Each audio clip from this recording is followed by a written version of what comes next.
I'm chatting this morning with Russ Kinnel, who is the Director of Manager Research at Morningstar, the mutual research fund company, and you have some interesting insight for us in how funds are doing well or not, based on mutual fund fees, expense ratios.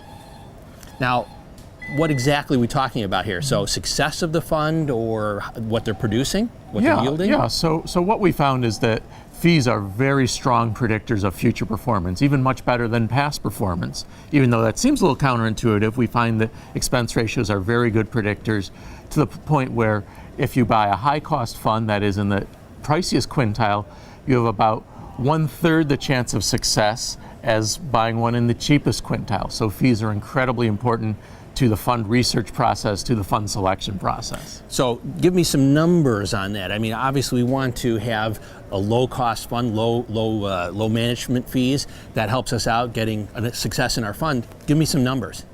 Yeah, so we find that if you're in the cheapest quintile, you have about 62% chance of success versus 15% for the priciest quintile. And by success, I mean a fund that survives and outperforms. So some funds get killed off, and interestingly, a lot more of the high-cost funds get killed off, so we don't really notice all those mistakes. They get swept under the rug. So first they perform badly, then they get killed off. So a bad result all around. On the other hand, if you have low-cost funds, you have this kind of virtuous circle. Good performance is much more likely, and it's much more likely to stay around. So a lot of good things if you fish in that pond versus the high-cost pond. Now, I'm not asking you to endorse anything, but do you have any particular examples of this?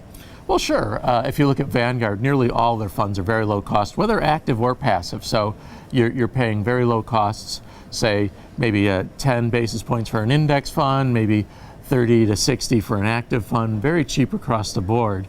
And you see their funds tend to be very successful because of it. And if we wanted to find out a little bit more about this, of course, we could go to Morningstar.com. That's right. We have plenty of research on the predictive power of fees.